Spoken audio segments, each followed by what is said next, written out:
Hi, everyone. A very good evening and a good morning to you all, depending on where you are. A warm welcome to all of you to the EduAccess Project's launch event to Sri Lanka. Before I go into the content, I want to also mention that this meeting is going to be recorded, and also especially because I've gotten some messages saying that there's extreme weather in Sri Lanka, so some of you are, I think, either struggling to join in or might have connection problems. So taking that into account, we are definitely recording. So just to give you a heads up, and also a heads up to our speakers. So Project EduAccess is an initiative that started out in a few years ago to improve access to higher education, especially in the South Asian region. And as an initiative, this initially started out in India and then extended to Pakistan, focusing on providing access to marginalized communities who are struggling to gain access to um, higher education abroad. And now, from this year onwards, we are trying to extend, and we are now, I think, succeeding to extend this wonderful initiative to Sri Lanka as well. So it is for this purpose that we're meeting here today online to mark the official launch of this session by EduAccess.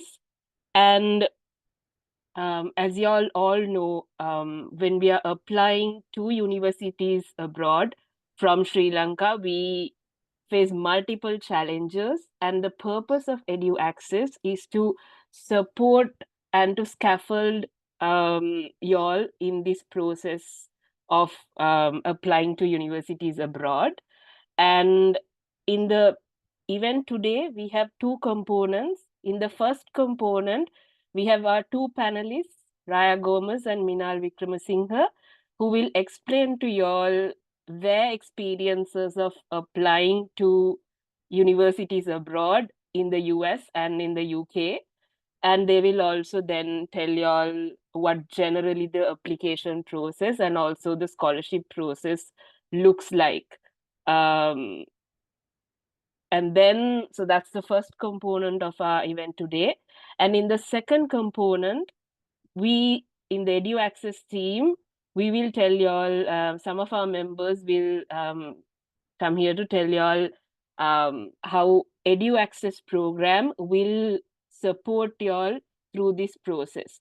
So after these two components, you will also have an opportunity to raise your questions, and I'm sure our panelists will be happy to answer them. So on that note, without taking a lot of your time, let's go directly to our panelists today. First, we have Raaya Gomez, who is a LLM graduate from Yale Law School. She has worked with International Institute for Democracy and Electoral Assistance and International Women's Rights Action Watch Asia Pacific. And then she has now received a Robina Foundation postgraduate fellowship in international human rights from Yale Law School. And currently, therefore, she's spending her fellowship year as a law clerk at the European Court of Human Rights. So, Raaya, over to you to start us off. Thanks so much. Just checking. Oh, okay. I couldn't see the screen. Okay. Hi, everyone. My name is Raaya. In the next couple of minutes, I'm just going to go through a couple of general tips and advice on basically applying to the US in particular. In my own experience, just for context, I only applied to the US to a couple of LLM programs. And based on that experience of things I did and didn't do, I'm listing out a couple of tips here. So first, of course, is reflecting on why you want to pursue a master's in the first place. Is this a stepping stone to a particular job market? Are you already in a job that requires maybe some level of skills or expertise that you now want to pursue? Do you plan to pursue a PhD afterwards? And if that is the case, are you keen to connect with particular professors you want to work with in the future? Is it a time that you're going to use to develop a PhD proposal? So these are things you need to keep in mind. And of course, these goals can change over time, but it's important to start thinking about that before you do your research into the universities, because this also gives you some clarity as you navigate the different steps of the application process. So that would be number one. Then, of course, carefully researching your courses and universities of interest, tracking pros and cons, identifying certain criteria that you are looking for. So are you looking to specialize? Are you looking for specialized programs? Are you looking for more general programs? A lot of the programs in the US, which I'll talk about later, are quite flexible and do encourage interdisciplinary studies. So if that's something you're keen on, then look for programs in that area. Are you looking to work with specific scholars? Are you concerned about the size of your classroom on an average scale? Does it matter that it's a larger classroom? Do you prefer smaller, more focused discussions in the classroom? All these things are things you would like to think about as you do your research on universities. And of course, then understanding relevant deadlines and requirements. It can get overwhelming, so start early. And I also added as a secondary factor, thinking about geographical location. Don't let this limit you, but I do think it helps to think about this, particularly if you relate it to financial aid. So for example, if you do get a generous financial aid package from one of the universities that requires you to maybe use some of your spendings for your living expenses, then geography can play a big role, given that, you know, different states have different costs of living. And I think it's something you should consider as a secondary factor when you do your research on universities. The next one, of course, is understanding different tiers and rankings of universities. Apply across a broad range of universities. Don't limit yourself. Apply big, apply to smaller schools, and of course, be realistic with the number of schools you do eventually apply to. While most universities require similar components in the application process, you do need to curate and edit depending on each program and course you're applying to. So be realistic about the number depending on other commitments you have as well. The other point is, of course, identifying your own strengths and weaknesses. Do you have good grades? If you don't have excellent grades, figuring out what other components, what other things that you can add to your application might work. And US universities are generally concerned about your overall experience, right? So if you've done internships, consultancies, if you've done volunteer experience, other co-curricular activities on campus, all of this matters. So make sure you identify your own strengths and weaknesses and then match it, of course, to the requirements of the university. Next slide, please.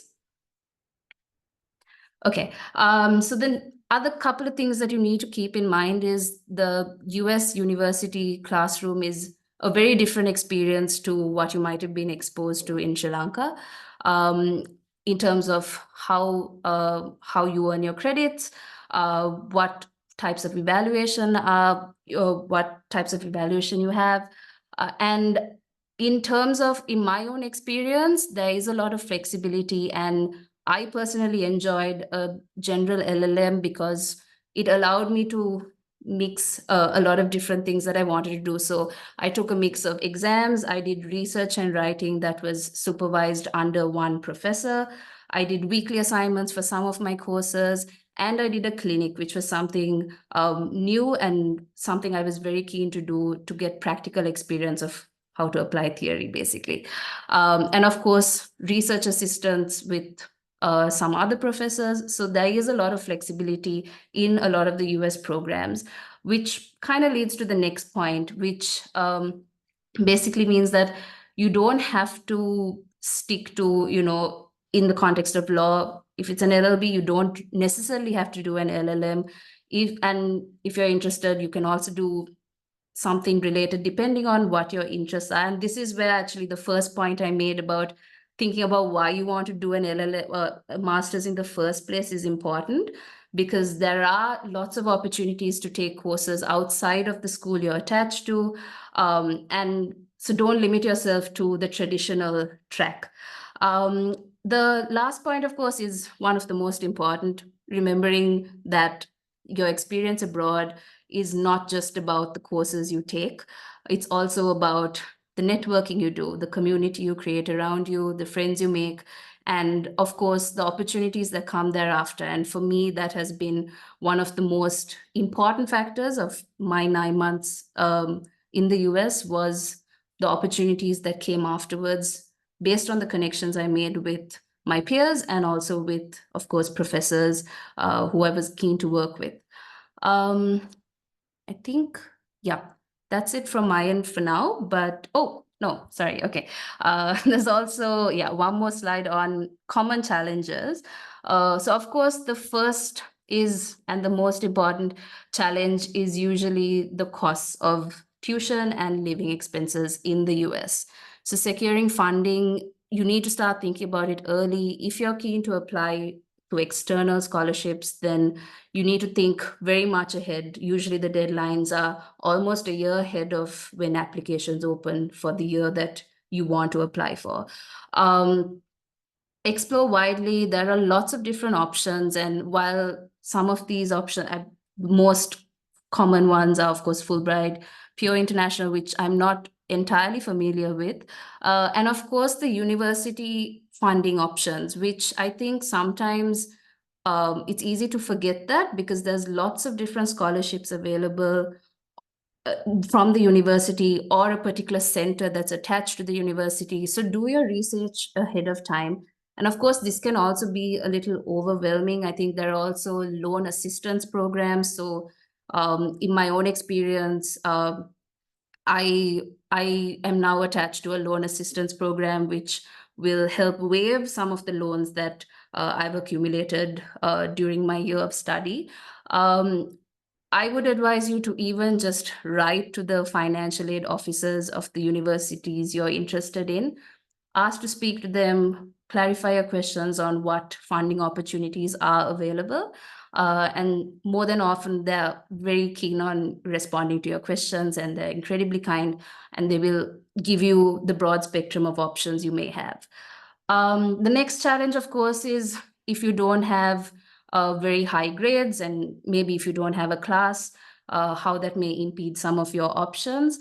Don't let it limit you, because there are, of course, if you have other professional experience and the other factors I mentioned before, those definitely can make a compelling application. So don't limit yourself. And I think initiatives like this will help you if you have a mentor who you can kind of brainstorm with how to curate your application. So don't let it limit you. And of course, the third one I added because don't underestimate how much time and effort really goes into some of these administrative tasks in the application process. To share a small story with you, so when I applied, there was a strike, an academic or administrative staff strike. I had no idea when university was going to open again, when I would be able to collect my transcripts and make sure they were couriered to the US. So plan for unforeseen circumstances, think ahead, write to relevant officials at the university ahead of time, give them a heads up that you're going to be formally asking for certain documents from them. Do these things ahead of time to reduce the stress levels towards the close of the deadlines. That's it from me for now, but I will be talking a little bit about the components of the application a little later. Thank you. Thank you so much, Raaya. And I think we are now also, the universities are either on strike or it just ended. So it's a very familiar experience for those who are in the university now. So, okay, so next we have Minaal. So Minaal Wickremesinghe read for his BCL at the University of Oxford, and then he completed his JD at the Georgetown University Law Center. He's a member of both the Sri Lankan and the New York bars, and currently he's working as a corporate associate on the capital markets, securities and capital markets at the New York office of Simpson, Thacher, and Bartlett. Over to you, Minaal. Thanks very much, Binandri. And hello, everyone. Thanks so much for taking the time to join. I guess Raaya did like a fantastic job of like essentially talking about sort of the things to consider, her experiences there, sort of about financial aid and about sort of thinking ahead of time. So I'll try not to repeat what she said, but I guess how I'd start off my sort of presentation on like my experiences and what you probably need to think about is that it's really important to be intentional right from the outset. And by intentional, what I mean is you need to think about what you want to do, why you want to do it, and how do I set about getting there, right? And so the reason why that's really important is that often what gets lost in thinking about applying abroad and going to a foreign university is like the opportunity cost that comes with it, right? Because applying to a foreign university, especially if, it's tough to get by financial aid or like some sort of scholarship, can be an incredibly expensive process, right? It can be incredibly expensive, it can be a huge drain on your resources. And it also comes at the opportunity cost of time spent in Sri Lanka, right? It comes potentially at the opportunity cost of building a network in Sri Lanka. It could come at the opportunity cost of sort of advancing your career in whatever area you're at. So if you're working at a law firm, if you're working at the Attorney General's department, if you're working in some kind of other, and this is, I'm talking about law because that's what I'm familiar with, but if you're working in any other type of field, it could come essentially at the cost of like your first few years at that institution, right? So because of that, because, it often the opportunity cost and the cost of going abroad and studying abroad gets lost in the mix of it. It's very important right at the outset to be intentional. And this is where I echo what like Raaya said about like, what do you want to do, right? Maybe it's an academic pursuit. Maybe it's building a professional set of skills. Maybe it's trying to find a way to build a life somewhere else, right? There are a variety of reasons why you would want to go to a foreign university, right? But in order to determine and in order to be intentional and strategic about where you go, the first thing you need to do is really spend some time evaluating yourself, right? Understanding what your strengths and weaknesses are, understanding what your aspirations are, understanding what your goals are. It's really important to sit down and kind of invest that time in understanding who you are and what you want to accomplish, right? What are the things that drive you, right? Because that will determine not just the type of, what your actual professional aspirations are. It'll also determine what type of program you want to do, right? What country do you want to go to? What country do you want to stay in if like your long-term aspirations involve you sort of leaving Sri Lanka? All of those things are really dependent on understanding, yourself, right? And this is where sort of, for example, in the US application process, there's a heavy emphasis on like the personal statement. The personal statement is all about trying to understand who you are, right? And presenting your most authentic self and your aspirations in a convincing fashion to the people who are running the admissions process at these various universities, right? So I think the first and most like critical step in this entire process is trying to understand who you are and what you want to accomplish and where you want to be, right? Because that is essentially the thing that determines the country you go to, the university you apply to, and the program of study you pursue, right? So I would say that it is time well spent. It's not something I thought about personally, but looking back, I feel like I wish I'd invested more time in really understanding myself and what I wanted to accomplish, right? Because that ensures that you don't do a program that could potentially set you back, that it doesn't cost you the financial resources only to come out of it and then discover, oh my goodness, I wasted a lot of money on this, right? So that's, I think, like the first thing to do. And understanding what you want to accomplish is also important because there are a whole host of other factors that come into sort of applying abroad, right? So on top of like the financial, the financing that you need to think about, which Raaya sort of spoke about, in addition to thinking about the courses and the universities and all of that, if, for example, you're thinking long-term aspirations, you also need to think about, how do I build a life afterwards, right? After my degree. If I'm coming back to Sri Lanka, that's no longer a factor to consider, right? But in my case, for example, like I work in New York, right? So it wasn't just enough to sort of be strategic about the universities and the programs I pursued. I also had to think about the whole like work visa process, right? How does that work afterwards, right? Is it a merit-based thing where like the type of job I do will then sort of have a bearing on my ability to get the visa? Or is it a pure lottery like it is in the US, where it's purely a case of chance, right? So all of these other factors come into play. And kind of echoing what Raaya said about starting the process really, really early, that's critical, right? Because you need to be able to spend time not only sort of thinking about all of these things, but kind of structuring your sort of presentation of yourself through this application early in the process, right? So just thinking about the kinds of components that you would need for like generally at a high level for whether you're applying to the US or applying to the UK, which are the two countries that I pursued my academic programs in.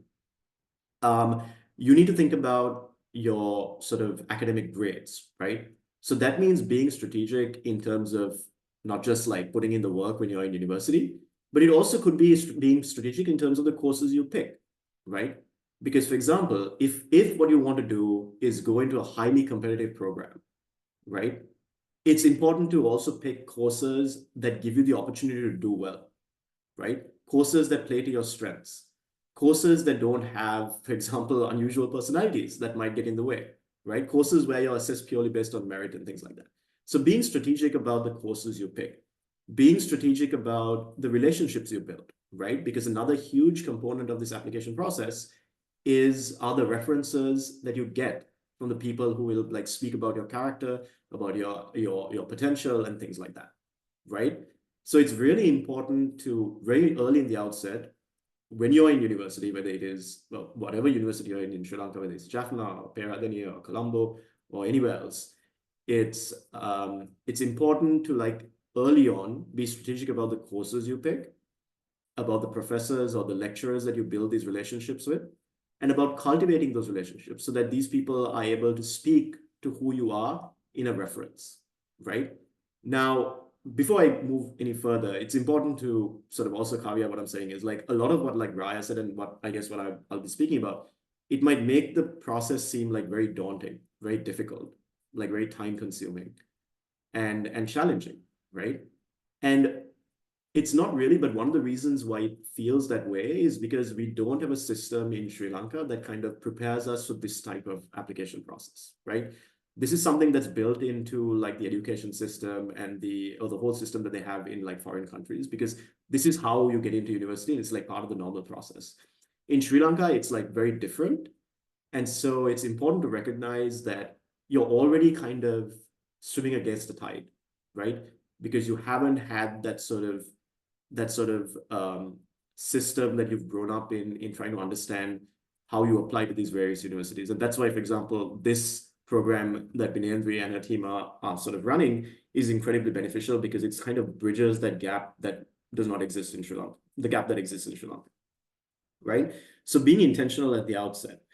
And in terms of financial aid, I guess Raaya spoke a lot about that, but I would caveat that with, or qualify that with one thing, which is, again, this comes back to what you want to do, right? One thing you need to remember with a lot of financial aid packages, and I think this might be true of Fulbright, I think it's true of Chevening, is there's a requirement that you come back to Sri Lanka and spend like a certain period of time, right? Now that's fine, but if you're looking to stay, and I think that's also true of the Commonwealth Scholarship, if you're looking to sort of take advantage of opportunities abroad that will obviously open themselves up to you when you're at places like, in foreign universities, it's important to realize that you might not be able to take advantage of those as soon as you graduate, right? And a lot of these opportunities are all about being at the right place at the right time, right? So when you're sort of applying for these scholarships and these financial aid packages, if your idea is you want to stay long-term in that country, or you want to sort of pivot and leverage the program that you've studied to then like leverage that to take on, like do a job or to do like an internship or to get into research or whatever, you need to remember that sometimes the scholarship you pursue could impose restrictions. It could be effectively a roadblock to doing what you want to do there, right? So that's another thing that you need to be cognizant of, to consider, which is that scholarships are not just about funding your time there, right? Because ultimately what's happening is there's a return that's expected, right? Things like the Shevening, things like the Commonwealth Scholarship, Fulbright, and all of that are essentially tied to sort of using your program to benefit the home state that you come from, right? So that's the return that's expected. In certain other scholarships, like what you would expect, what you would potentially get from a university, would be tied to the idea of like, oh, like we want this person here because of the contribution that person can make there, right? So it's important to understand the nature of the scholarship you pursue and the kinds of restrictions that it might impose, right? Which is something that's not often taken into consideration when applying for this. So that's sort of like some of the things that I thought are important to understand about this process. The other thing that I think is really important is, and like I guess I'll touch on the application process as well. And I'm going to qualify what I'm about to say because it's been a while since I applied. So I applied to read for the BCL, and I was at Oxford in 2017. And I applied to pursue the JD at Georgetown in 2019. So it's been several years since I applied. And so the application process could have changed since I took it.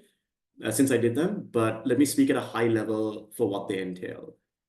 The US and the UK application process are quite different, right? And that's largely kind of going back to what Raaya spoke about, which is like the approach that they take. The UK application process, from my perspective, seemed to be heavily, at the time at least, heavily focused on your grades, heavily focused on your transcript, heavily focused on your references, right?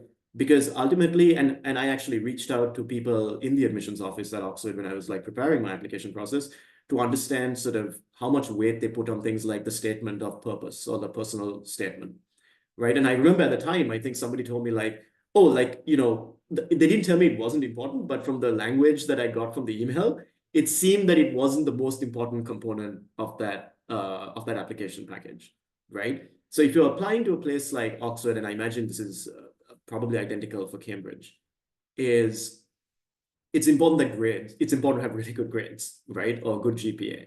It's important to have professors who can speak to your academic potential, right? So in the Oxford application process, I remember there was like the general application form, and that form had like different components. Obviously, there was like the personal statement or the statement of purpose. I can't remember what exactly it was called in the Oxford application system, but there's that. Then there are the references, and then there are like separate. I remember if you wanted to apply for like a variety of other scholarships that the University of Oxford offered, there were other like essays that you would have to write, right? But instead of speaking individually of these components, which could have changed since then, I guess what's important to understand is to identify the sources from which you can get this information, right? So it's important to go to, for example, the admissions website or its analog on the University of Oxford website to try to understand what the admissions components are, right? It's really important, and this is something I think doesn't strike you immediately because I don't think we often do this in Sri Lanka, is it's important to reach out to people and speak to them, right? Don't be afraid to email like the admissions contact on like the university website to try to understand what the process looks like, right? Explaining, listen, I'm like from Sri Lanka. I haven't studied in the US or in the UK before. Like, help me to understand what's required, what's needed. Like, what is the application? Like, what weight do you give to these various components? Don't be shy to like reach out and like speak to people, email people, and try to understand what this thing is, right? The worst that could happen is that they won't reply. That's literally the worst thing that could happen, right? So there's absolutely nothing lost and tremendous amounts to be gained by reaching out to people to try to understand this, right? Check the kinds of prerequisites that are required for the program you want to pursue, right? Are there certain academic like courses that you need to take? Or maybe it's not required, but maybe it's something that's preferred, right? Understand if there is like an external portal through which an application needs to be submitted. Now, that's not necessarily the case with when you're applying to England, at least when it wasn't my experience, but it was the case when I was applying to the US, right? In the US, when you apply to multiple law schools, which was what I applied to, there was a common application that went out to each and every one of them. But then the actual law school had its own set of components to the application, right? So understanding what are the various like components of your application, right? It might not necessarily be just the university application process. It might also be some sort of external thing that you need to go through, right? So understanding that. And then the other thing is understanding like these other sort of exams, for a better word, that you might potentially have to take, right? I remember when I was applying to Oxford, I had to take the IELTS, right? So there are other components to this. It's not just like the application on the website. It's not just the personal references and all of that. It's also like external things that could also drive sort of the whole timeline, right? Because taking the IELTS, for example, or TOEFL, there are only certain sittings that you can take it at, and then you need to wait for those results to come to be able to apply. So all of this is to say, or if you're applying to the US or law school, like the JD that I did, you have to take the LSAT, right? All of this is to say that you need to start very early, right? You need to start very early, and you need to tap into every resource available to understand what this application process looks like. And those resources are not just the website. It could be blogs online, right? Try to understand what other applicants have gone through, because sometimes there might be hurdles in the application process that are not obvious from the website itself, but are things that you encounter as you actually go through it. So personal like blogs and like websites that just talk about people's experiences with this, right? And tapping into the actual resource personnel. So like emailing people, speaking with them, understanding what needs to be done, right? So just understand that there are like a variety of resources at your disposal, and it's important to tap into all of them to make sure that you take maximum advantage of it, because you're competing against individuals from like Europe or the US or like Asia in other countries who have had this, who have grown up in this system and really sort of have this sort of ingrained and built into them, right? So it's important to bridge that sort of competitive edge that your colleagues might have in foreign countries by taking advantage of every resource that's available at your disposal right now, right? So that's really like the application process and how to think about it. Apart from that, I feel like it would be more beneficial for like, I guess at the Q&A session for like people to just like ask questions about like what the experience was. But generally, I would say that overall, having like pursued 2 degrees in like the US and the UK, what I can say is I can echo what Raaya said, which is like the US is much more holistic. There's a much bigger emphasis on like your character, your sort of extracurricular activities, things you did, internships, jobs that you've done, potentially, and all of that, and along obviously with your grades and things like that. But in the UK, at least my experience was an incredibly heavy focus on your academic credentials and your references, right? So all of that is to kind of like go back to what I initially started off with, which is like being intentional, understanding who you are, what you want to accomplish, and then understanding what's the best path to get there, right? So I guess I'll wrap it up there, but very, very happy to take like any questions that you have afterwards, because I think this should be probably an interactive session. So I'll wait for the Q&A. And if there's anything else that Binendra you want me to hit on, like, please let me know. Thanks, Minaal. I think that's it. Then we can, Gayatri, we can move to the next slide. So, so we have Raaya coming in to discuss the application documents once again. Raaya, over to you. Yeah. So maybe I'll quickly brush over this just because I think a Q&A might be a better time to discuss some of the nitty-gritties, but maybe, yeah, you can move to the next slide. So basically, I'll just run through some of the common application documents. I'm not going to focus too much on each component, but of course, if you're applying to the US, like Minaal said, Your statement of purpose and your essays carry a lot of weight. Start thinking about it early.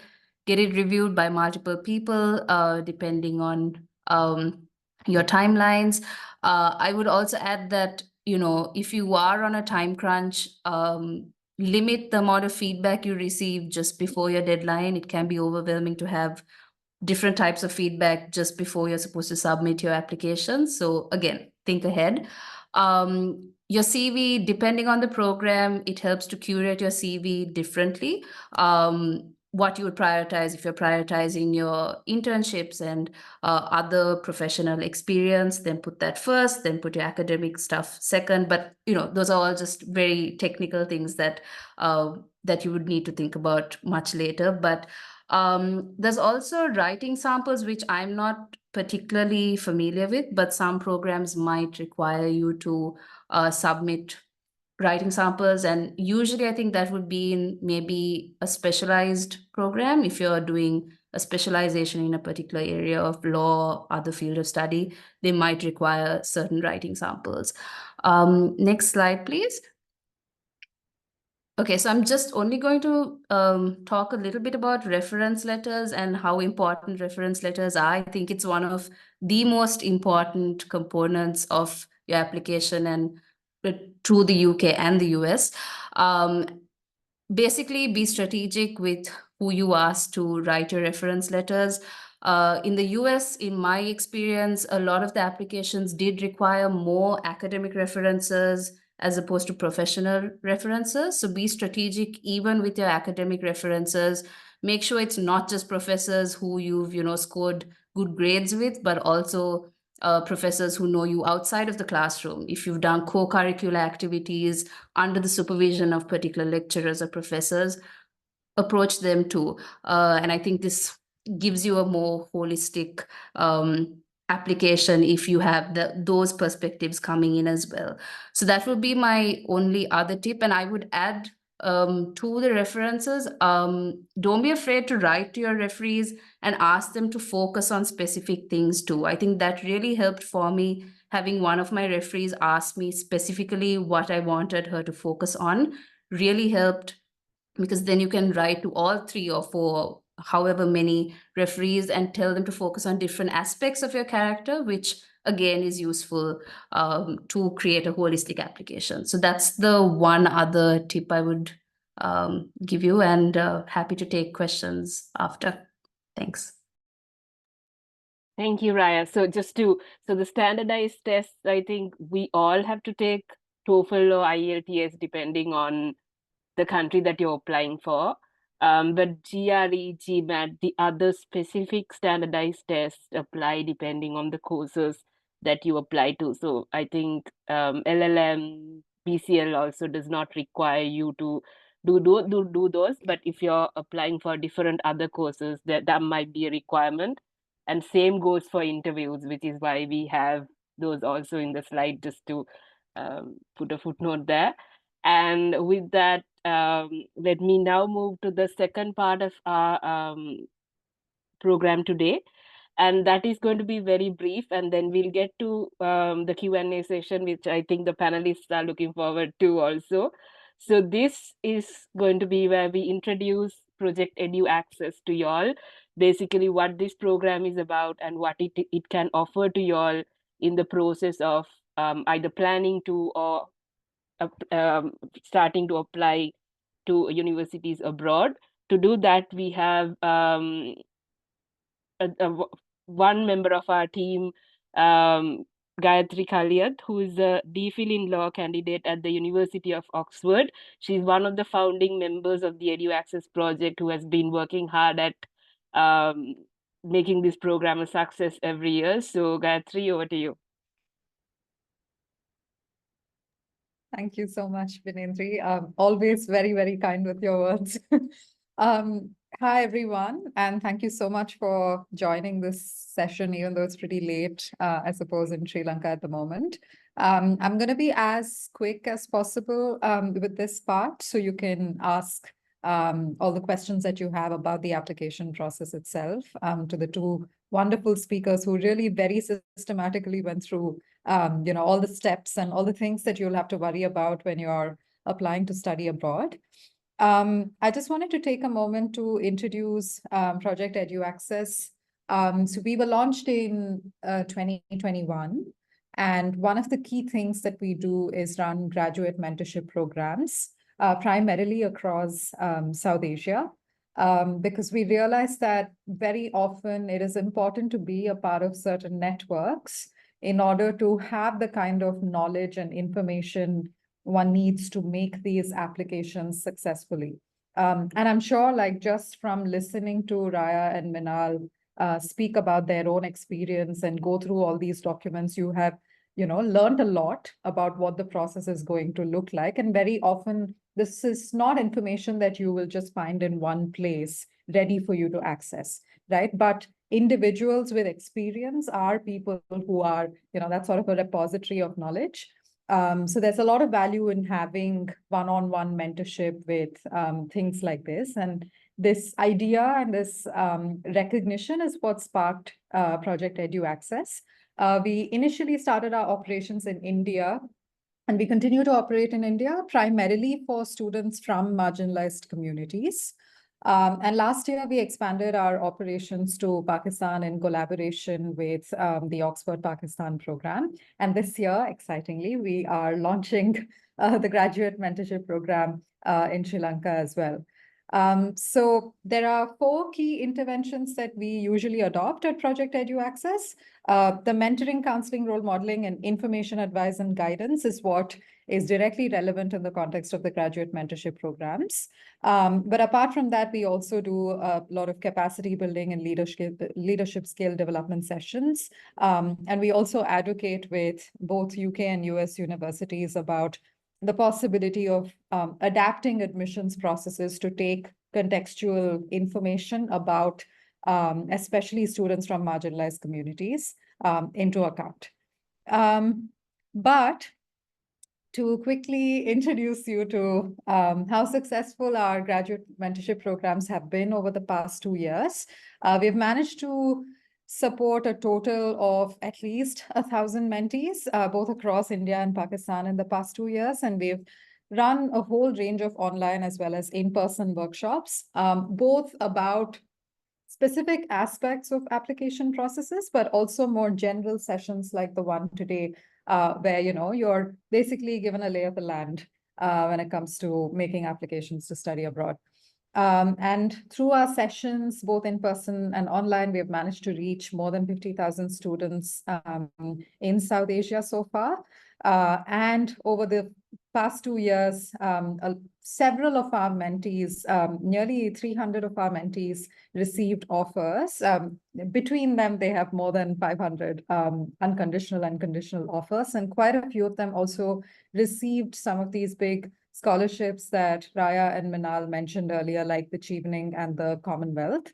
And we are currently operating with a network of more than 500 plus mentors, not just from India and Pakistan, but also from other countries across the world. And we run a range of other programs, including scholarship support programs, which I'll get to in a bit because that is relevant in the context of the Sri Lanka Graduate Mentorship Program that we are planning to launch this year. So the Sri Lanka Graduate Mentorship Program is really for any individual from Sri Lanka who is thinking of making an application to study abroad in this particular cycle. So the upcoming 2024-2025 application cycle to start a degree in fall 2025. This is an entirely free of cost mentoring initiative. So all our mentors who have signed up to do this are volunteering their time to share their experiences, share their knowledge with individuals from Sri Lanka who want to apply to graduate courses. And when I say graduate courses, I don't mean just master's degrees, but even if you're thinking of MPhils or PhDs, then you're more than welcome to apply for our mentorship program. And the other thing worth noting is that although our speakers for today, considering that they come from a law background, they were speaking of their experiences, keeping that law idea in mind. this graduate mentorship program is not just for those from a law background. So you don't have to be a law student to apply for this. Even if you're looking at other disciplines in the social sciences, humanities, or STEM, you're more than welcome to apply for this program, because our mentors do come from diverse disciplinary backgrounds and are very well placed to help you with other disciplines as well. And yeah, the only other thing to note is that I think the ethos of EduAccess for the past, since our inception, has been to make higher education a more inclusive and more representative space, which of course means that our intention is to prioritize applicants who are disadvantaged by socioeconomic factors, geography, ethnicity, etc. But that is not to say that the mentorship program is not open to all. It is. But depending on the number of applications we receive, we will prioritize applicants who are disadvantaged. Speaking of the structure of the mentorship program itself, as you can see on the screen, this is what you can expect if you're shortlisted to be a mentee. So there's one-on-one mentorship, which I suppose is self-explanatory. Then you have scholarship support programs, and then you have a whole host of webinars as well as written guidance, which you can access. As for the one-on-one mentorship support, which, like I said, is pretty self-explanatory. So you will be assigned a mentor who is likely to share the same disciplinary background as you, and therefore will be able to, provide more hands-on support to you with your applications. And that support would look like this. So they can provide you some verbal advice on how to go about this process of identifying which university, which country, and which program is the perfect one for you. They will help review your university application documents and provide you feedback on how to improve them.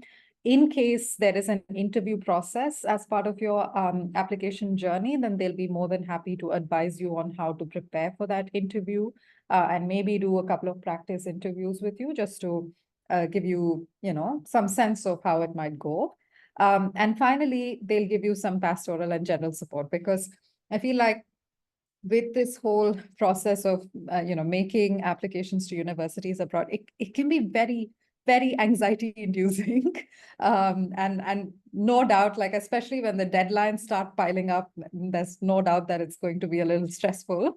But again, you're seeing at least 4 people on this call who have come out of that process just fine. So I'm sure it'll help to hear from your mentor that it's all going to be okay. So that's the sort of pastoral and general support that your mentors will be happy to provide.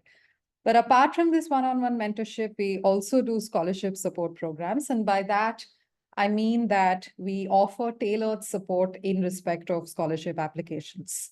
So your assigned mentor, for example, may not have themselves had to navigate the whole financial aid and scholarship situation, but maybe you want to apply to scholarships that they are not familiar with, right?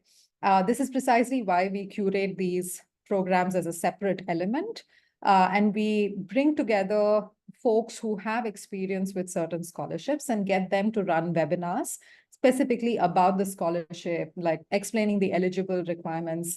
Minaal earlier was talking about how some scholarships require you to go back home once your master's is over, right? So explaining stuff like that, which scholarship requires you to do that, which doesn't, and also reviewing your application documents is precisely what happens under the scholarship support programs. But apart from this, we also do a lot of open for all webinars, like the one happening today. So you can access recordings of all the webinars that we have run so far on our YouTube channel.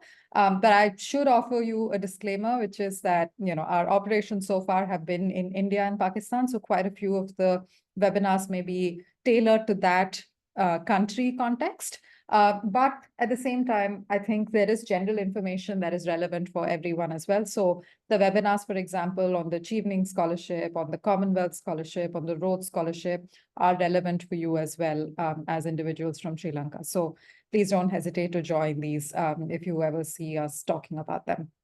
And finally, there are a lot of guides on application documents that are already available on Project EduAccess's website. So you're more than welcome to access these, whether or not you join the program as a mentee. These are all worded in very general terms, so it doesn't matter which country you come from. I'm sure that you'll find advice relevant for you there. Okay, I think I'm about to wrap up. I'm sure some of you at least may be wondering when this mentorship program is being launched, and it will be launched this very month in a few weeks' time. So if you aren't already doing so, I would invite you to join, follow us on our social media channels, particularly Instagram.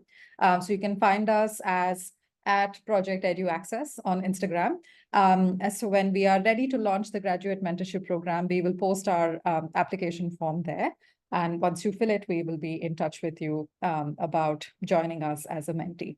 But in the meantime, if you have any questions, you're also more than welcome to drop us an email at info@projecteduaccess.com. Great. I think I'll stop there, Vinendri. If you have any questions specific to the graduate mentorship program, then I'm hanging around, so please don't hesitate to ask. But yeah, I'm sure you have more specific questions about the application process itself. So over to you. Thanks, Gayatri. Okay, so now is the time for questions.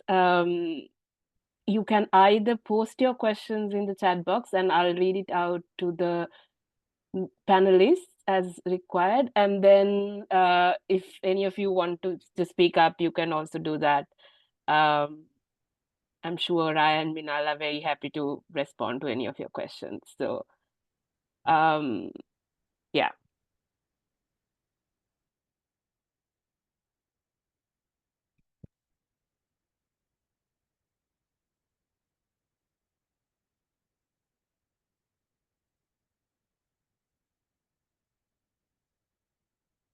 Oh, by the way, I'm just going to jump in here for 1 second. Like, don't worry if you think that the question might sound silly or something like that. There's no such thing as like a silly question. Trust me, this process is like, it's very novel. It's very new for people, for us from Sri Lanka, because we aren't familiar with a process like this. That's one of the reasons why it seems so challenging, is because anything that you haven't done before or like grown up accustomed to is going to be challenging, right? That's just like the bottom line. And so like really any question is fair game. So please don't hesitate to like ask anything at all. And it would probably be more productive for like the questions to be asked, because then we know exactly what you're thinking about and what kinds of challenges you're potentially facing at this stage. And hopefully Raaya and I can try to sort of present some sort of constructive solution to that. Thanks, Minaal. Fully endorse that. Yeah. Silly questions, I think, would be the most enlightening ones. So please do share. Okay, so I have one question. So please, so if you are going to post them in the chat, please keep on posting them. I'll read out the first question. So this question is asking, I do not have any publications under my name. Will that stop me from applying for scholarships abroad? What do you guys think? Raaya, do you want to go first, or? No, Raaya, please go ahead. Okay, so when I applied, I didn't have any publications to my name either, and I actually did wonder if that would be an impediment to my applications, but I really don't think it is. Even if it is, even if it does come up in some of the additional requirements or factors that universities do consider, I don't think it's a key requirement. So my short answer is no, don't let it stop you. Yeah, I echo what Raaya said, but I'm going to add like a slightly different twist to that, which is that sometimes, and this might be a hot take, sometimes publications can actually be disadvantageous. And let me explain why I think that is. It's because, see, a lot of the times, depending on the university you're applying to, there could be like very established journals which have rigorous review processes and like very high standards for how like publications are, or how like articles are published on those journals, right? And it could potentially be the case, it's not necessarily the case, but it could be that maybe that system does not exist at the university that you're pursuing your undergraduate studies at, right? And if that is the case, sometimes the publication that you have could potentially set you back if it doesn't meet the kind of standards that these other universities are generally accustomed to, right? So for example, if you're, again, I apologize for speaking for like Oxford and I'm not speaking on behalf of them, but speaking from my experiences in the context of Oxford and Georgetown, it's not necessarily the case that this is how it is everywhere else, but I mean, both of these institutions have incredibly high standards, right? And I'm sure Raaya will echo this for Yale, undoubtedly, have extremely high standards for the types of articles that are published in their journals, right? And so when they see a publication, especially people in the admissions office, they'll be viewing those articles from the training and the kind of perspective that they have on articles that they encounter in those institutions, right? And so if they see a publication potentially, and it does not meet those high standards, not because the person writing it doesn't have the ability to draft something like that, it's because the person writing it hasn't gone through the system of vetting that exists at these other universities, right? There are like very like sophisticated systems for vetting articles and publishing them, right? Like I can speak, like I was on the Georgetown International Law Journal obviously at Georgetown, and we had an incredibly comprehensive, very sophisticated system for like vetting articles, right? And often there would be like one student who could publish and everything else was like a world-class professor, right? So it's important to understand, it's the other thing that's important, and this kind of is a good like segue for this point, is it's important to get into the mind of your admissions officer, right? Remember that you are presenting, essentially what your application package is advocacy, right? You're advocating on behalf of yourself. You're making a proposal for yourself to say that I am somebody that you should have at your institution, right? And that means marketing and selling yourself as a competitive candidate to these academic institutions, right? And if a publication you feel may not have gone through the kind of vetting process and that would exist at a university like that, it's important to take a step back and understand, okay, maybe this publication may not be perceived in the best light. So all of that is to say that not having a publication is, I don't think, a problem. And I don't think these universities expect undergraduates to have publications, right? Publications are usually the kinds of things that people like, Binendri or Gayatri would be doing it as like PhD DPhil students, right? Or maybe as a graduate student, if you're like Raaya, you did an LLM, or like me, if you did a BCL and you're looking for an academic future as an academic, publications would be important, right? Because especially I can speak for myself as a professional, like nobody cares about publications, right? I don't think so. Like no law firm that I was applying to asked me whether I had a publication, right? Because that is very much part of like portfolio of an academic, not so much somebody who's like practicing law or something like that as a professional. So I don't think publications are required a heavy focus at the undergraduate level. A, because you're at the undergraduate level, and B, because I don't think people expect you as an undergraduate to have a solid understanding of whether you want to be a professional or an academic. And C, it could, under certain circumstances, set you back. So I would not lose like a second of sleep over like not having a publication is my perspective on this. Thanks, Minaal. Okay, so I think that answers the question.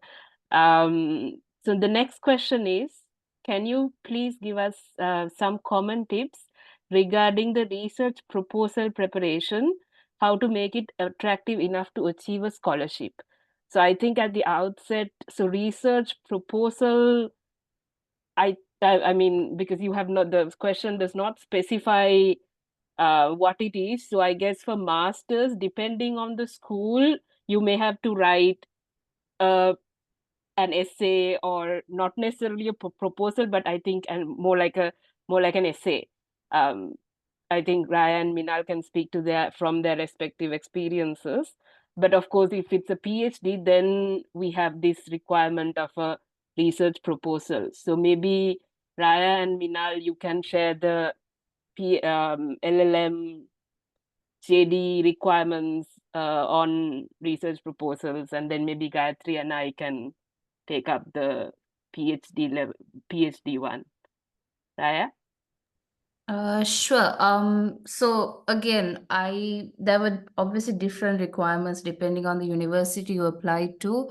The closest to maybe a research proposal or like a researched essay would be one of the applications did have a research objectives essay, which meant basically telling the university what your research background is and how being at the university is going to help you achieve your future objectives in that area of interest.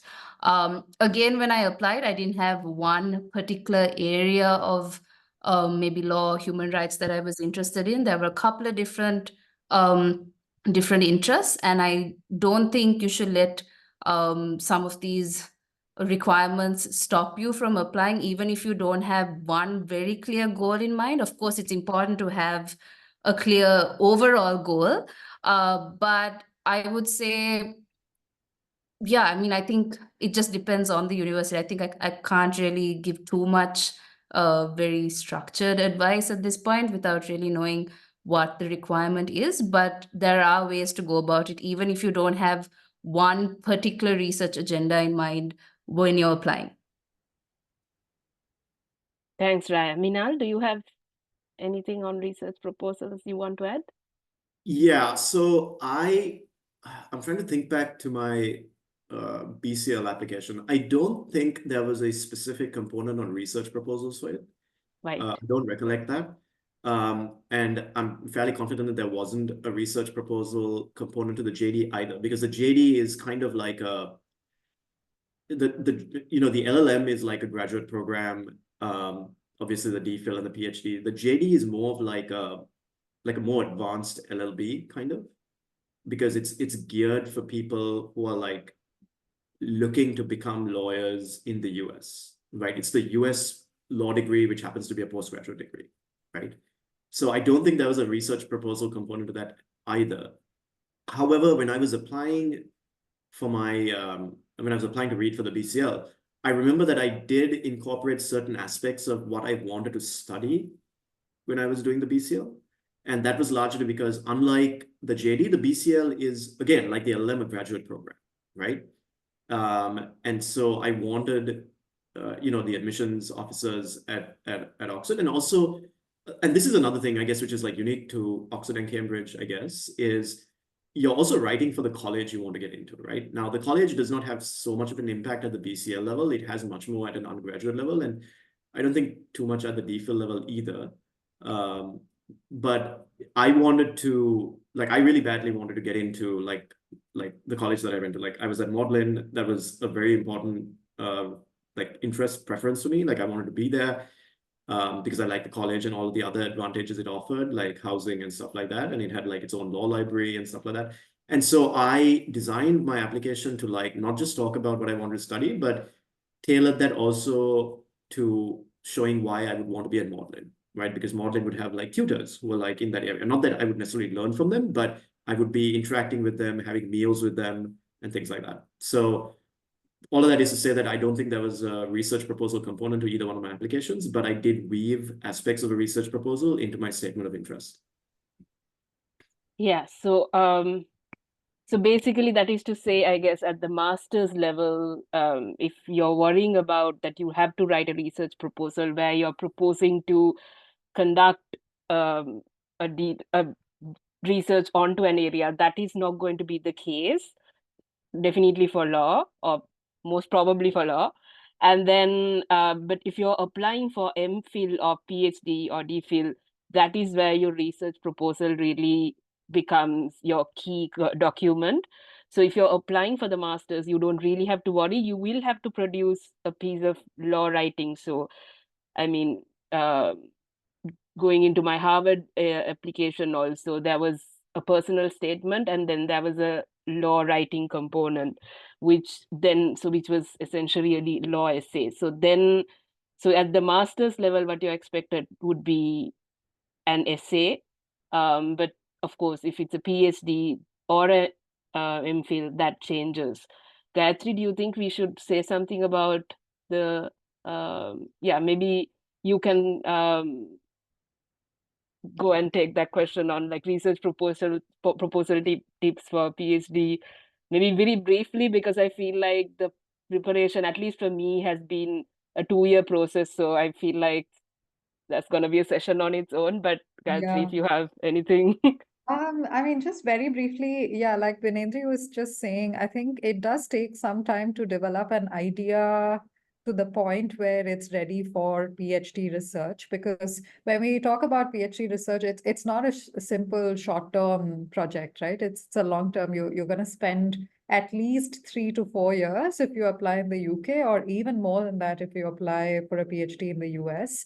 So it's a long-term research initiative that in many ways is going to shape your career as well going forward. So whatever specialization you sort of choose for your PhD is going to, sort of position you in certain groups when it comes to your academic career afterwards. So yeah, my only suggestion at this point would be to carefully think about what it is that really sparks your passion, and think about gray areas in that particular field before you put together your research proposal.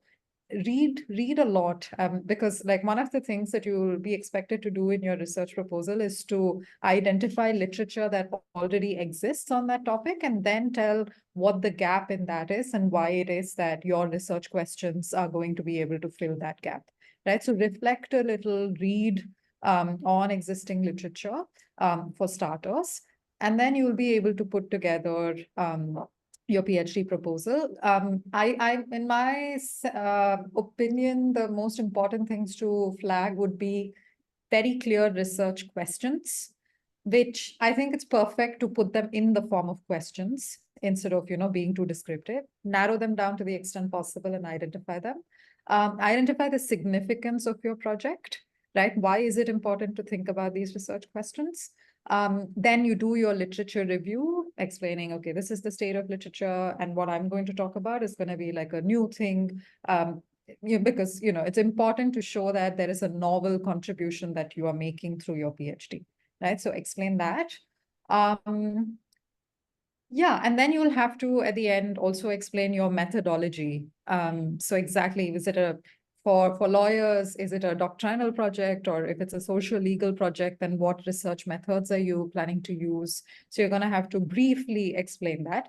There's no expectation that you know everything about your project at this beginning. No, it is an initial stage. I think they're just trying to figure out if you have the potential to undertake a project of this nature over a period of time.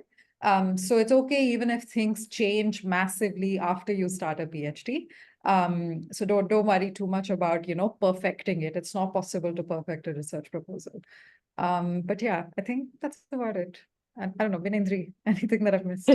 No, I think that covers it. I mean, very much agree that it is completely going to change in your first year as someone who's going through the first year.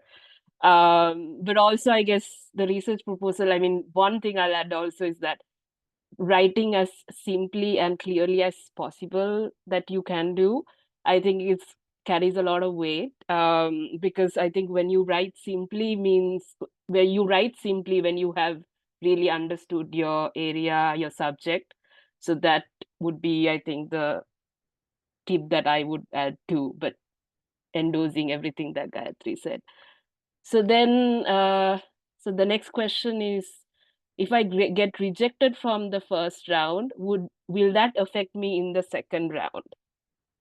Did anyone of you go through rejections that you want to speak to, or? I don't have personal experience, but speaking, maybe I do have classmates who were rejected the first time around and got in the second time around. So I don't think it necessarily has a huge impact, although I can't speak for specific programs. I'm not entirely sure. Right. Minaal, do you have anything to add? If not, maybe I can take it up because I think I have personal experience on this. So I defer to you, Vinendri. Okay, sure. So basically, I think not at the master's level. So for Oxford, when I applied the first time, I got rejected, and then I changed my application. So that's why I said my application process. So I knew broadly what I wanted to write on, but my scope was too narrow in the first round. So then it got rejected. And then I applied again on the second round, and that's how I got in. So I think what I did, so basically there's this obviously there's this understanding that, okay, if you apply in the first round and if you don't get in, there's it's hard to get in the second time.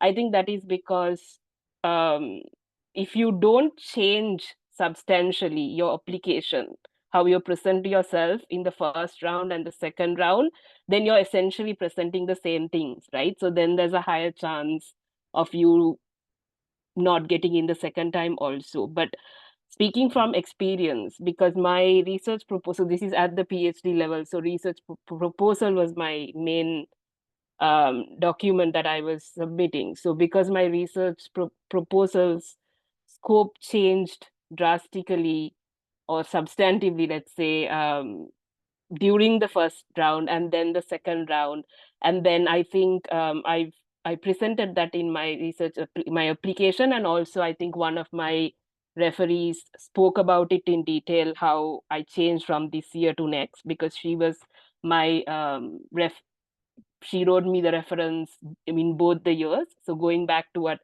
endorsing what Raaya said about tell your reference recommenders about what you want them to write about you. So basically I had a conversation with her about how I developed my research during the from the first year to the second. So changing your application and would be, I think, the way to make sure that you get in the second time that you apply. And I think, so this is specifically at the PhD level where you change your research proposal. But I think even for the masters, if you apply for the first time and if you don't get in, I think for masters, you have a broader scope in terms of thinking about, well, it might not be your academic your grades because you would have already graduated, but within a year there's so much you can do in terms of internships, taking up interesting programs, publishing, pro bono work, I don't know, whatever it is that is available in your area that you're working on, you can gather the experience and you can present a different application in 1 year. I mean, lots of things change in 1 year, especially if you're in Sri Lanka, right? So I think because we have a very dramatic, volatile political background also. And so there's a lot of things that change in a 1 year. So you are definitely going to change a lot in 1 year. So how you then present that would be how you then, and how you present yourself in the second year would be how you make a successful application in your second year. So that would apply then both to your application and also for your scholarship, right? So I hope that answers that question. Okay, so then when applying for US, are our local university transcripts considered as official transcripts? Yeah, so I saw that in the university website that our transcripts have to go through a course by course evaluation, which is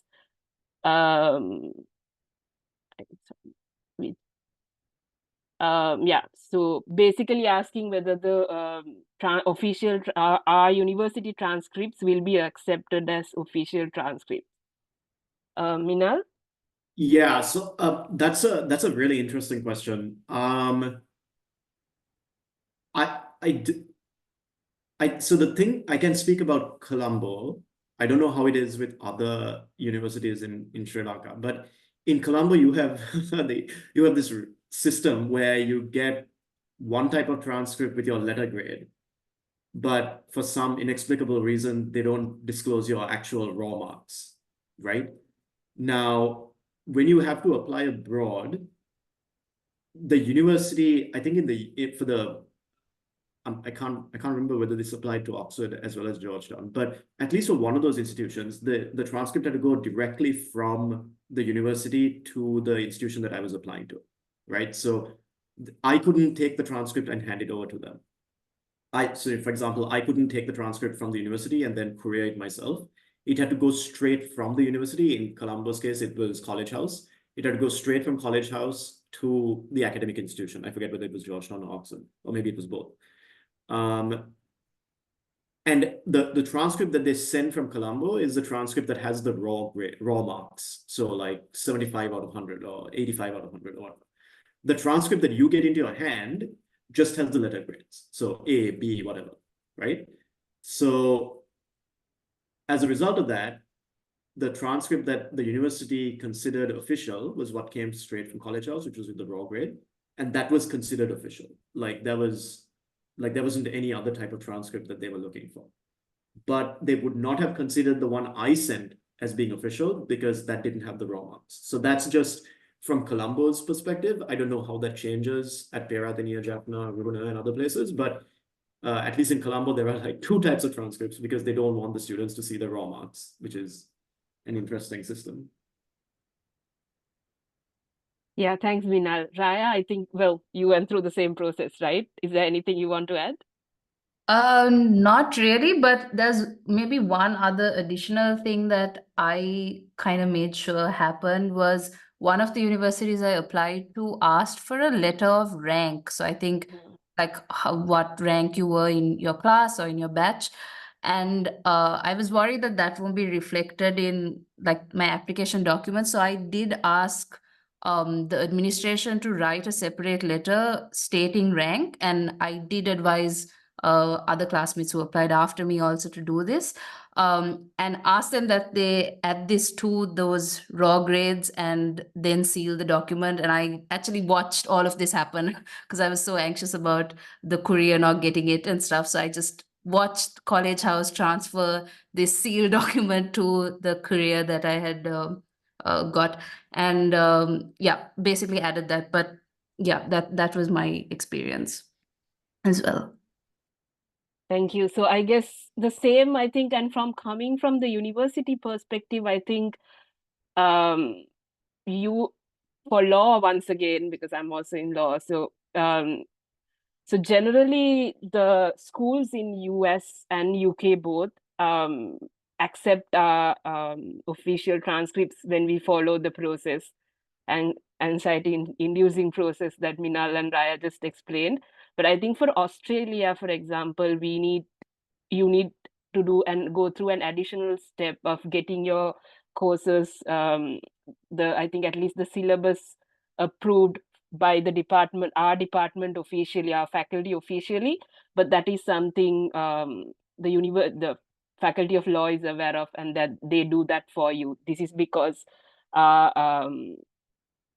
Faculty of Law's current system is an system that doesn't have semesters but academic years, and also does not have a GPA, which is something many of y'all would be also worrying about if because I'm assuming we are just now changing the syllabuses. So I think we are all people who have gone through that system. So if you're applying to Australia, there might be an additional step which you have to follow with the Faculty of Law, and also, I guess, depending on the course that you're doing from another department or a faculty or a university in Sri Lanka, you might want to check with them, maybe your seniors, like how the process of sending transcript worked out. Do you have to get in touch with your department or faculty? So that might be helpful to follow up. So that's because that's a very country specific thing.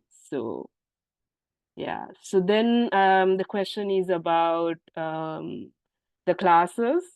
So if you don't have a second upper or a first class in your degree, would this be a problem for when applying for a LLM in the UK? And are there any ways in which this hurdle could be overcome? So this is specifically about applying to the UK, and how would the class affect, not having a class affect your application? Maybe Minaal and Gayatri, if you have something on this. Gayatri, happy to go after you if you want to speak first. Sorry, Binendra, you cut off for me for a bit there. Do you mind repeating the question? Yes, sure. So they're asking if they don't have a class, a first class or a second upper.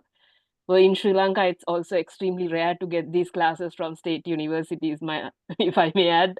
So then if someone doesn't have a class and they want to apply to the LLM in UK, how much of a problem will that be? Is there a way to overcome that?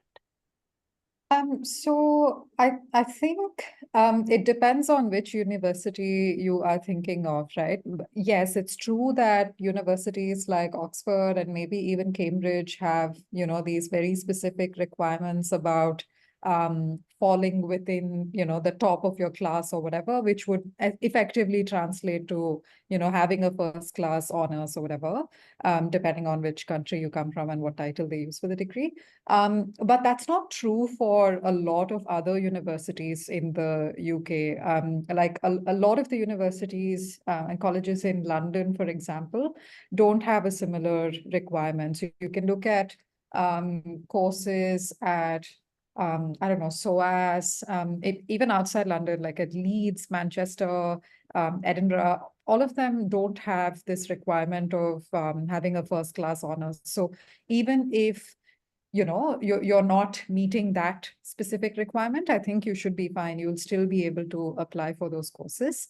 That said, even at universities like Oxford and Cambridge, at least in recent years, I have definitely seen a shift in the trend in that if after finishing your undergraduate degree, you've managed to amass some work experience, then that sort of sets off against, any grade requirement. So even if you don't have a first class honors or a upper second class honors in your undergraduate level, if you've sort of worked for, I don't know, 2 to 3 years, and that sort of influences your profile a little bit, I think there are definitely some departments, both in Oxford and Cambridge, who are willing to look past the academic requirement. Because, if you've worked for such a long period of time, like they understand that would have changed your profile a little bit, right? So I think, yeah, so I wouldn't necessarily say that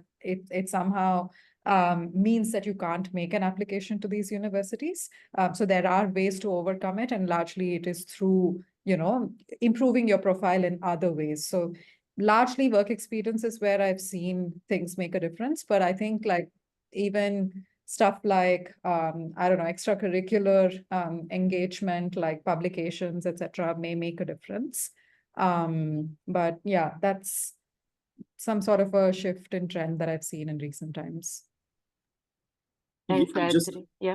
Yeah, I just want to add a couple of things to what Gayatri said. I agree with echo everything she said. The two things that I want to add, these are two things that I actually wanted to mention in the initial presentation, but it's like a good segue now that Gayatri mentioned it. One is to remember that your class and your transcript is one component of your application, right? Remember, your application has multiple components to it. There are references, there's a personal statement, there's transcripts, there's your resume or your CV, all of that. And it's important to think of your application components as like an arsenal of weapons, right?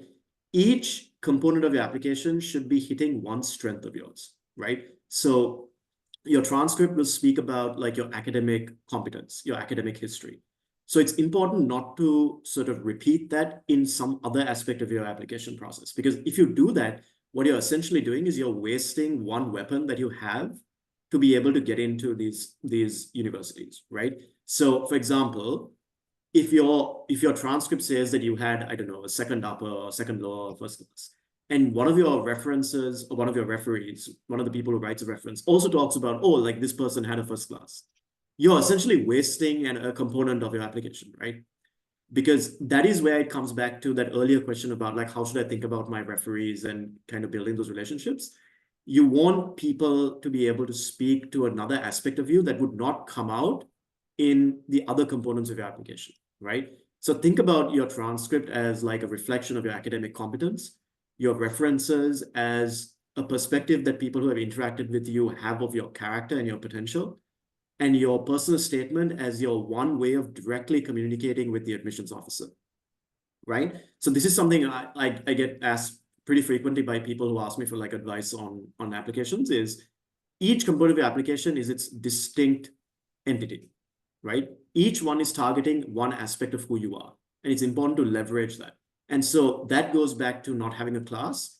Yes, that may mean that your transcript reflects that you don't have a class, but what that means is now you leverage the other components of your application to boost your credibility and like your attractiveness to the institution you're applying to, right? So if you don't have a class, one way around that is to have lecturers or professors you have worked with write references to basically compensate for your absence of a class by talking about this was a student who was incredibly involved, engaged, right? Maybe you don't have a class not because you weren't academically capable of getting it, but because you went through a rough period during one set of exams, right? So having people who can speak to that, having a personal statement that can talk about that.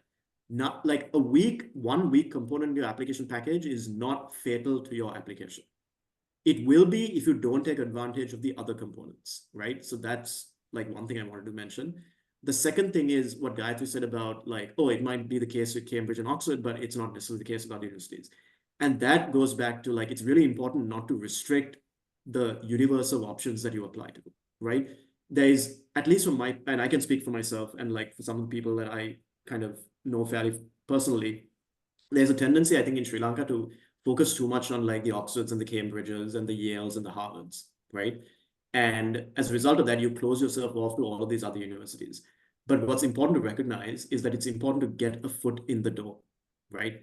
Maybe it's wonderful if you can get into like a university that's ranked in like the top 10 or whatever, but getting into any university that will get you the opportunity to be in that country, access those networks, and take advantage of those opportunities, that will come no matter what university you go to.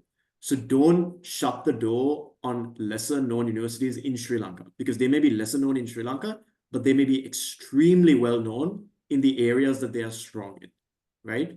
So that's just like a couple of things I wanted to add. Thanks, Minaal. Completely agree. Okay, so next question is also on classes, but also asking like, how does your academic class affects your scholarships? Is there any, I'm sure all of what you said applies to the scholarship context as well, but is there anything you want to specifically add when thinking about applying to scholarships? How does your class matter? Is there anything specific you want to add here, or is it covered based on what you said already? So I would defer to Raaya, Gayatri, Binendra, because I didn't actually apply for scholarships because Right. one of the things I wanted to do was I wanted to stay long term and take advantage of opportunities that came that way. And so I didn't apply for like Achieving or Commonwealth or any of that. So I'll defer to, but I would imagine that what I said probably has some sort of bearing on that as well. But I defer to you guys. So I also didn't apply to any of the external scholarship programs, so I can't speak to those specifically, but in terms of maybe the financial aid packages that the universities administer, I would say it, well, depending, I mean, if it's a specific scholarship, then sure, your grades probably do matter, but for the general financial aid in the universities I looked at, it was purely needs-based, so you had to just show documentation to show that you basically can't afford to you can't afford tuition or your living expenses in the US. So I'm not too sure though about specific scholarships and how your grades matter for that. I'm happy to quickly comment on the external scholarships part, Binendra. So I think it's the importance of academic merit will vary from scholarship to scholarship. So if you look at something like the Rhodes Scholarship, I think their website makes it amply clear that academic merit is one of the key criteria that key quality that they're looking for in Rhodes Scholars. Right? Because, you know, if the Rhodes Scholarship is awarded, then you're expected to take up your place only at the University of Oxford. It's not a scholarship that you can avail of in any other university. And like I said earlier, Oxford, you know, comes with its own academic requirements. So that's probably why a scholarship like Rhodes sort of emphasizes more on academic merit. But that's not at all the case with a scholarship like Chevening. In fact, like if you go through the criteria that they mention, it seems more like they are invested in professionals. So people who have at least 2 years of work experience, people who have leadership experience, people who have networks, they are the ones who are more likely to see themselves as Chevening scholars, right? So that's not about academic merit at all. It's about having professional and leadership skills. The same with the Commonwealth Scholarship, the more important factor beyond academia is that it's actually your contribution to development and sustainable development goals itself. So all the essays that they expect you to submit are about these ideas and not about academic merit. So I think it depends on the scholarship that you're applying to. So take a look at the website, like the official website for each of these scholarships, to understand whether academic merit matters, because in quite a few cases, it actually doesn't. Thanks, Gayatri. So okay, there's a couple of more questions, I think. This is about the US programs. The question is, it was mentioned when applying to US programs, academic references are more relevant than professional employers' references.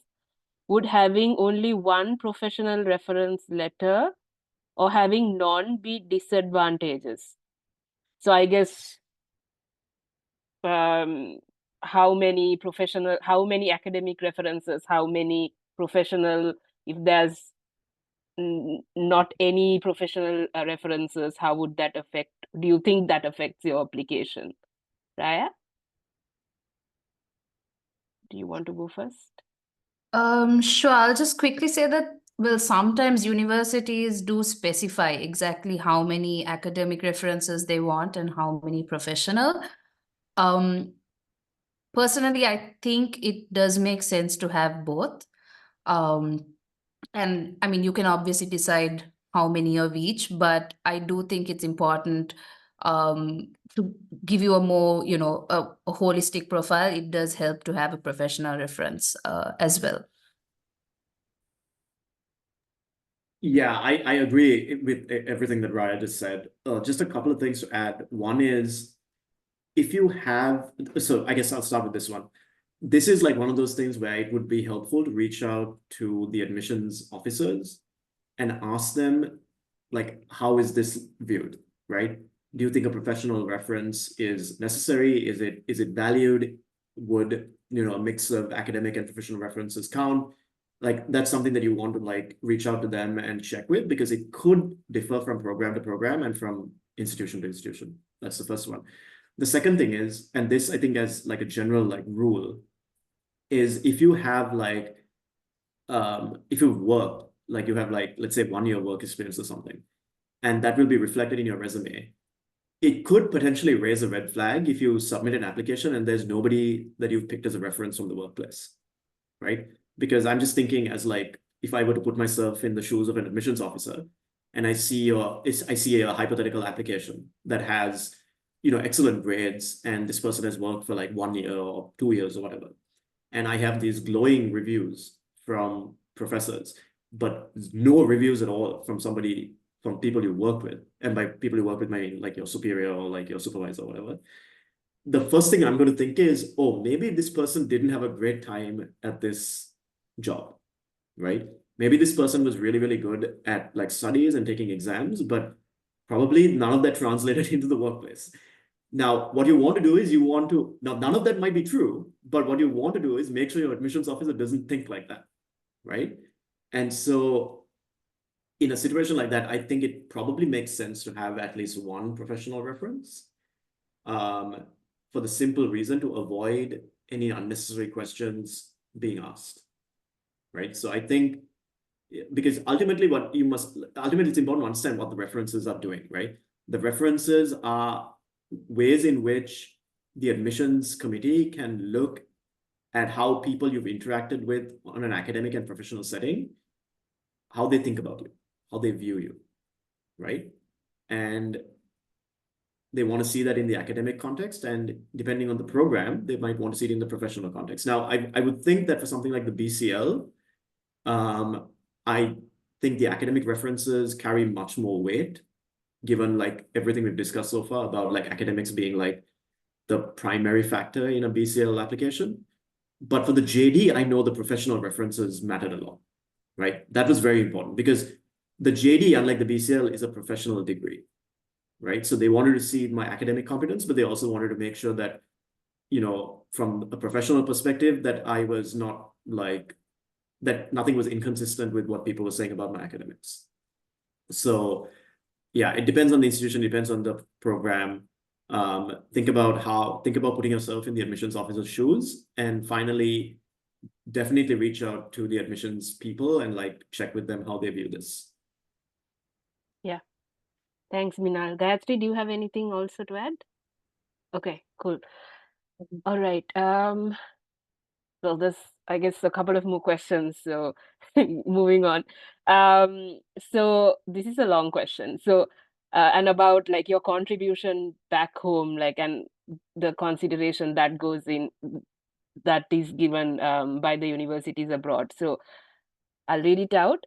How you will contribute to your home country after you graduate seems to be a big consideration for selection for some scholarships like Chevening and Fulbright. How much weight do foreign universities give to your future contribution to your home country in the university application process?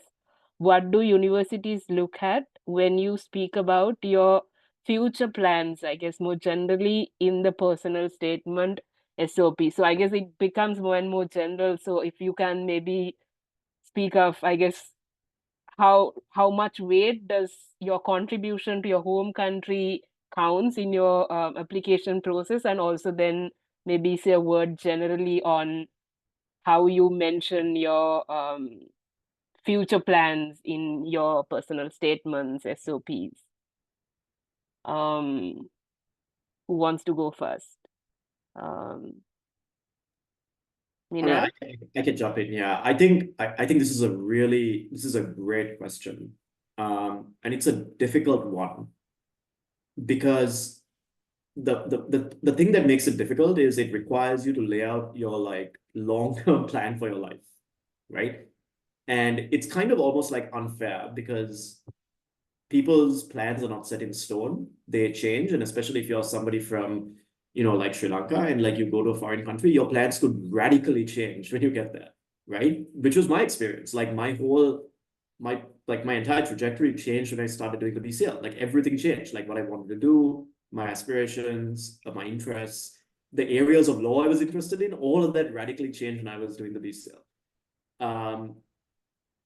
Now, so that's just to say that I think the question is not the question that was asked, but I think that the requirement to like explain all of that is a little unfair from like an academic institution's point of view. However, I think this probably is heavily program specific.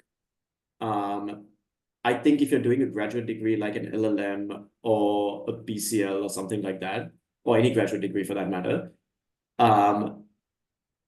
I think your ability to contribute back home has more significance, I think, because the idea is that people like, that's why these LLM programs have like so many international students, is because they want the university to benefit from the kind of the variety that international students add to their programs is how I think about it.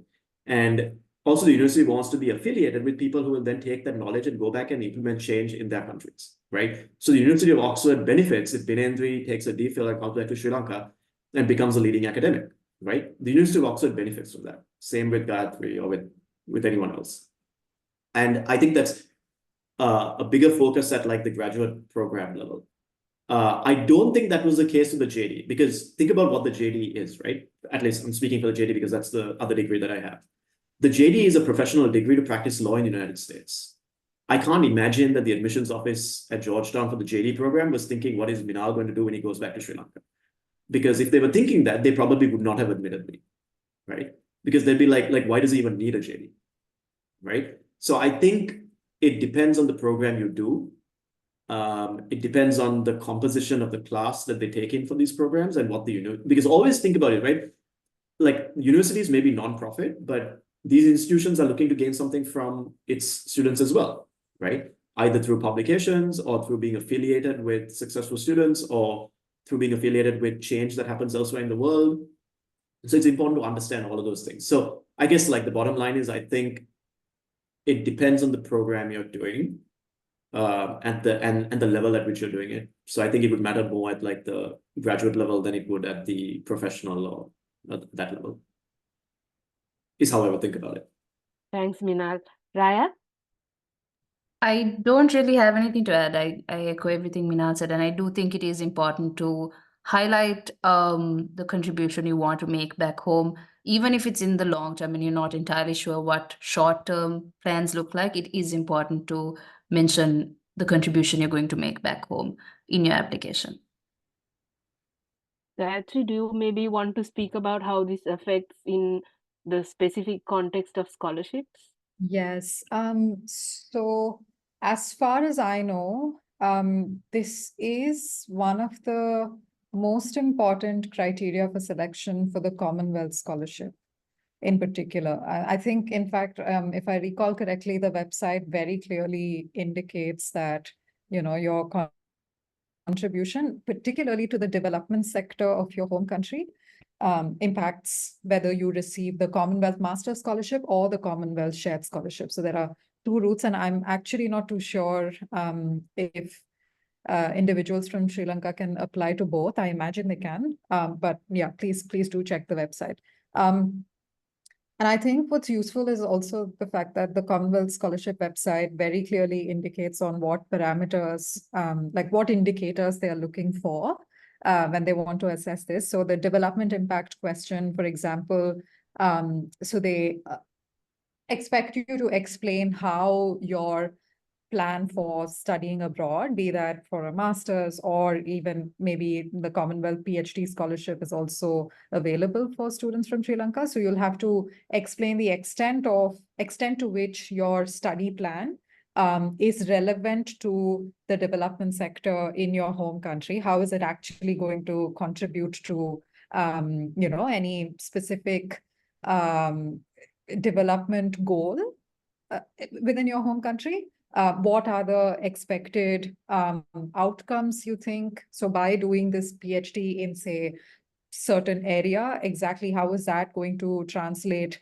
into meaningful change within your country? So there is an entire essay question where you will have to get into the specifics of why is it that you want to do this course, and why is it that you're looking at the Commonwealth Scholarship as the right path to do this particular course.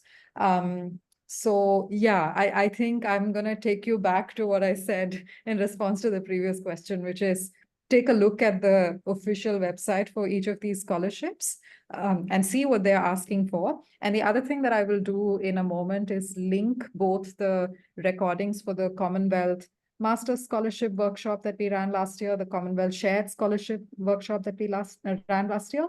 And I think Fulbright was also mentioned, so I can link that as well. I think we ran a workshop just about a month ago on that.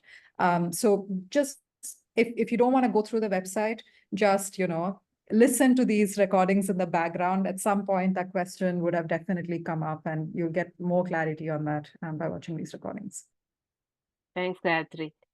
So next we have a pretty straightforward question about should we pass IELTS or TOEFL even for LLM?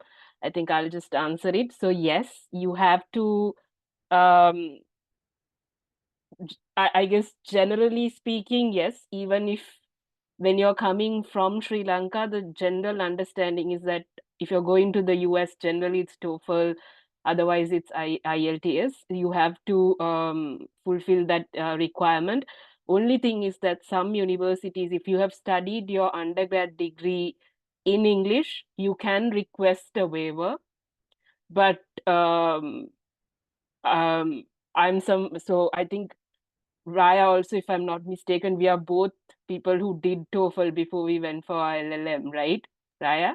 Yeah, exactly. Yes. Yeah, despite having studied in English for our undergrad. Minaal also. Did you do IELTS? Was that? I did IELTS, Vinendra. I think I could have requested it, but I didn't because I thought it was safer to just do it and then get that out of the way as well. Okay, so same thinking here. So I did the TOEFL as well, Raaya also the same. But I do know there were some of my friends who did request the waiver and they succeeded. So if you have studied your undergrad in your in English, then you can request that.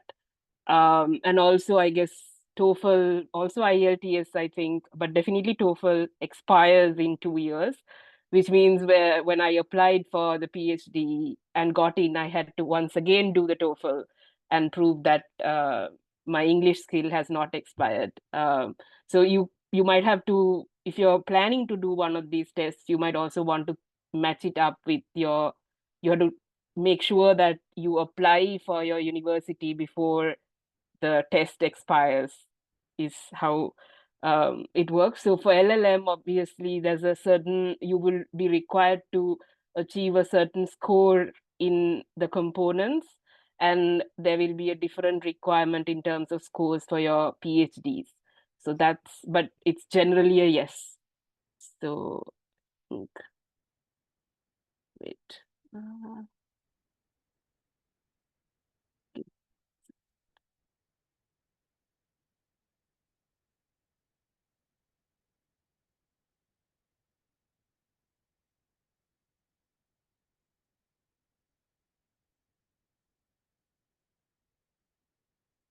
Sorry, yeah. Sorry, my Zoom is being a little difficult with me. So I guess this is a very specific University of Colombo Faculty of Law question about the GPA. Yeah, Faculty of Law does not officially issue the GPA with your transcript. And also it does not, I don't think at the moment until after the syllabus change, which will come in a few years, which will be fully in place in a few years, I don't think Faculty of Law counts GPA. So none of us, we've not had a GPA. So I guess we are sort of living examples of you surviving in this, or getting into these universities and going through them without having a proper GPA. So I think what I did in my application would be to just say, like, put a not applicable or something like that, because I think that was all I could do, and I don't think it affected the universities never got back to me asking for my GPA or anything. So I guess the universities abroad are also aware of how our system is at the moment. But Raaya, Minaal, did you have any hurdles that you faced because of the non-existence of GPA? Raaya or Minaal? Go ahead, Minaal. I remember at the time when I first saw this GPA thing, I kind of freaked out as well, because I saw it and I was like, oh my God, like I have no idea what my GPA is. And I tried sort of independently myself trying to figure out what my GPA was based on like my grades, but then that became impossible because I didn't know what my raw marks were. So it was impossible for me to even like try to calculate it. But eventually that turned out to be a non-issue. Like, I don't think anybody ever got back to me and asked me what my GPA was. And like, I got into the institutions I wanted to, so it wasn't an issue. Yeah, same. And maybe I can just go back to what I said before about like this letter of rank. I think that really helps depending. So even if you don't have the GPA requirement, it can help to have an additional letter that kind of states what your rank was in your class or in your batch. Thanks, Raaya. Okay, so next question. Can I apply for more than one graduate program? Example, master's and PhD, or master's and MPhil at the same university? This is a very specific question. Gayatri, do you know anything about this? As long as you meet the requirements, sure. Because I feel like there are some PhD programs for which you should have already done a master's degree. So if you have at your home, then yeah, why not? So most application portals allow you to make applications to multiple courses. So you should be able to do that. A lot of people do that. And, there are a lot of people who, jumping off of that point that Raaya had made in the beginning about interdisciplinary courses, a lot of people, tend to apply for one course in one department, a completely different course in a different department in the same university. That's perfectly fine. Right. So maybe because this is, I'm assuming based on the question, does this also mean like you can directly apply from your LLB to the PhD? How do you know anything about it? Maybe that might be of interest.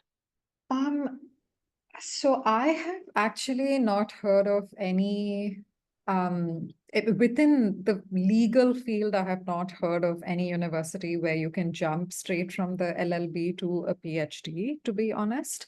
But that happens a lot in STEM disciplines. Definitely seen a lot of folks in Oxford who have just done their undergraduate degree and then immediately started a DPhil without a master's here. Yeah, but I have not really seen that jump happen in law. But I mean, the jump from an LLB to an MPhil in law is not unheard of. There have been very few cases though, so it's rare, as far as I know. But yeah, the jump from LLB to PhD I've not really seen. I don't know if Raaya and Minaal have seen this happen before. Yeah, so I can actually say that a lot of my classmates at Yale who did the LLM with me had either already completed a PhD in some parts of Europe or were in the process of doing their PhDs and were kind of using this LLM year as a way to further a particular area of research. So I do think it is more common in some of the European countries. That's my general understanding. Yeah, I agree with what Raaya just said about Europe. In Europe, I think it almost seems as if it's more common in Europe to have a PhD. So at the law firm that I'm at right now, I have like colleagues who are like from France and Italy and all. And a lot of them, a surprising number of them already have PhDs. Which is, and it might just be like a different system in Europe than it is in like Anglo-America. So like different to like the UK or the US, Australia. Or Canada, it might just be a different system. And so it seems much more frequent there. I kind of almost read the question a little bit differently. And I guess I'll get like a separate angle to it, which is it could also be that you're asking about, is it possible to do two different programs at the same time? Now, I'm not aware if you can do that in Oxford, but in the JD, interestingly, you can do that. So the JD has, for example, JD MBA, JD MPP, where it's essentially like, so the JD, just speaking from the perspective of the JD student, the JD is generally, it's 3 years, but you can do a combo of a JD MBA where at the end of 4 years, you come out with both an MBA and a JD, or you come out with a JD and an MPP. So for example, I think Harvard has the JD MPP option where you do like the JD at the Harvard Law School and the MPP at the Kennedy School. And then you come out of it, I think maybe 4 years is the program. You come out of it with a dual degree. I know Georgetown has like the JD MBA and things like that. So it's a little bit of a longer program, but you essentially come out of it with 2 degrees. And it's structured differently, where like one semester you'll do law, one semester you'll do in the business school, things like that. So I have definitely heard of that. Like that's quite frequent. Like I have like a bunch of colleagues who have like JD MBAs at my firm that I work at. So it's definitely something that's available in the US. In the UK, I'm not so sure if you can do 2 degrees at the same time, or there are programs that are structured like that. But yeah, that's just like a slightly different perspective, I guess, from seeing it happen in the US. Thanks, Minaal. That's super helpful. Okay, so next question, I'll just read it. So, does having extremely bad grades, even to the point of failing, within brackets, due to extenuating circumstances, close brackets, but yes, have later passed, will I have a chance in US universities, extracurricular activities I have diligently stacked up, except with poor academics? So would they have a chance in the US? Raaya, what do you think?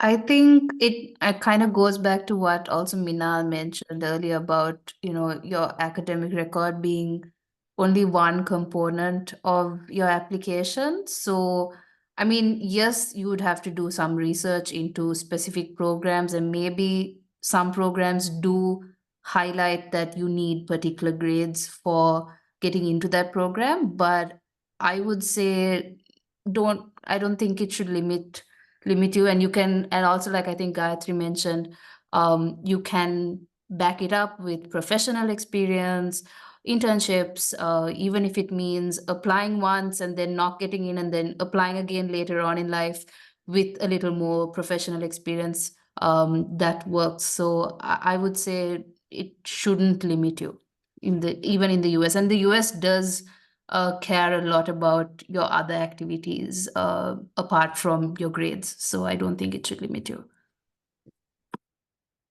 Thanks, Raaya. Minaal, do you have anything to add? No, I completely agree with what Raaya just said. Okay. Thanks. So I think this is the final question. How early should one start when preparing for uni applications? Which is a good final question. So, Minaal, do you want to start? Yeah, sure. So this will obviously apply differently to the people in this audience, right? Some of you may have already graduated, some of you may be in your first year, some of you may be in your final year. Obviously, the earlier you apply, the better, right? That's like not the earlier you apply. The earlier you start thinking about it, the better, right? Because the earlier you start, the more factors you can take into account and like kind of sharpen or strengthen them in anticipation of your application. Now, that does not mean that if the application window starts in like 6 months, then now it's too late, right? It's never too late, okay? So I think as a general principle, you should start early so that you can do more of the sort of, for example, the self-evaluation and contemplation that I mentioned very initially at the outset about trying to understand, what your preferences are. Like all of those things you can do if you have time, right? But I guess the reason why it's important to start early is because that way you can tailor the courses you want to pick when you're an undergraduate. You can build the relationships and form connections with lecturers and professors that you would one day want to tap for references. And you can do the research into like the programs you want to pursue, the universities you want to do it at, the countries you want to be in, and your long-term goal afterwards, right? Like, do I want to stay? Do I want to come back? Do I want to become an academic? Do I want to become a professional? Blah, blah, blah. So all of that, like to cut a very long story short, is basically the earlier, the better. But do not be discouraged by feeling as if you haven't started early, right? Obviously, it's better to be early, but it's not a problem to not be early, right? So it just means that you'll then have to tailor your approach according to the timeline available. And that is where this project that Gayatri and Binendra are involved in is so important, right? Because the people on this project, the mentors that they'll pick, are people who have had this experience, who know what it's like. And so they will then help you kind of shape this thing. And you will be in a far better position than any of us were in, at least like I was not in this position. I had like nobody to show me what to do. I had to figure all of this out by myself, like research, talk to people, and like just make mistakes, stumble, all that. The good thing is you will be in contact with people who have made all of those mistakes, so you don't need to reinvent the wheel. So yeah, start early, but even if you haven't started early, it can be done. Thanks, Minaal. Raaya? I don't really have anything to add. I think Minaal put it very clearly. Yeah, agree with everything he's just said. Thanks, Raaya. And maybe Gayatri, a final word? I think we're done. Yeah, we're done with the questions, and I know it's extremely late in Sri Lanka. So, Gayatri? Yeah, no, for those of you who have stayed on so far and kept asking questions, I'm really, really glad to see the interest. And I hope, just as Minaal just explained, there's a lot of value in having such a mentor who can, like Minaal said, help you figure out this whole process and ensure that you're not making the same mistakes that they have made. So I hope you will keep an eye out for us to announce the applications for the Sri Lanka Graduate Mentorship Program super soon in a few weeks, I hope. And I've also just linked a few things in the chat. These are recordings of the 3 workshops that I mentioned earlier, but apart from that, I've also linked our YouTube channel where you will find a lot of recordings on a variety of scholarships and more general sessions on, PhD applications, master's applications in the US, master's applications in the UK, And I've also linked our website, especially the tab on guides on application documents. We've got, I think, 5 guides there on CV writing, reference letters, statement of purpose for university courses, and then a separate one on personal statements for scholarship applications, and a final one on PhD research proposals. So it's all a lot of useful information. So I hope it's helpful. Yeah, keep an eye out on our social media. That's all. Okay, so thank you so much. I know 2 hours on Zoom is not easy. So thank you very much for all our participants for hanging in there and asking a lot of questions, which I hope was very helpful. I mean, which I hope got answered. So thank you very much for all your questions, engagement, and just being here. And I hope you can, please apply when we announce the mentorship program, but also spread the word to your friends or anyone in your network who might be interested and who couldn't participate today for various reasons, including weather. So happy to connect with them. So please do that. So thank you very much. And a quick thank you to both our panelists, Raaya and Minaal, for their insightful presentations and also very thought out, well-detailed responses to all the questions. Thank you very much for taking time off your busy schedules to participate in this initiative. We really appreciate it. And Gayatri, thank you so much once again for all your hard work and effort. So thank you all. I always feel like interrupting and saying thank you, Vinendri, for being such an exceptional facilitator always. Sure. Happy to do this. Okay, so thank you very much. Then good night to everyone in Sri Lanka and a good rest of the day to all of us on this part of the world. Thank you all. Thank you. Thanks.